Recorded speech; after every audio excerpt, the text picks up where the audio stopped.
To be honest, this is probably going to be and I'm going to say this at this table, the most pro-black president that we've had in our lifetime.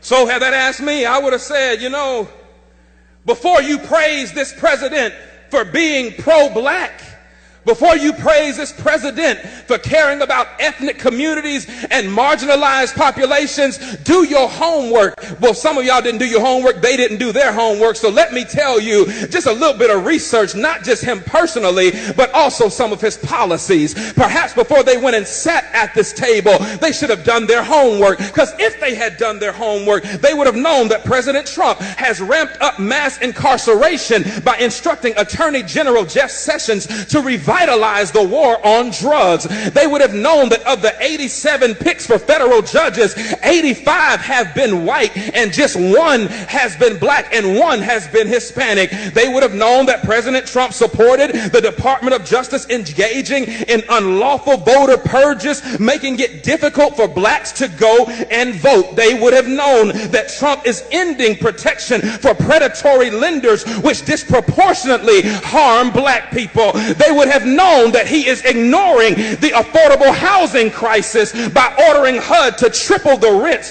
of poor tenants in public housing, which mostly affect black people. Do your homework. They would have known that he is proposing cutting $200 billion over the next 10 years from supplemental nutrition assistance programs that will bring more hunger in black and brown communities. They would have known that Trump is worsening the health of black communities through environmental deregulation, which disproportionately harms black people through exposure to pollution. Now, that's just a few on the policy side, but you don't have to go too far to ask what about him personally would make me know that he is not pro-black. I'm glad you asked, because in 1970, Trump's real estate company tried to avoid renting apartments to black tenants and gave preferential treatment to white tenants. He began his 2016 presidential campaign with a speech disparaging Mexican immigrants as criminals and rapists. Y'all remember that? In 2016, he said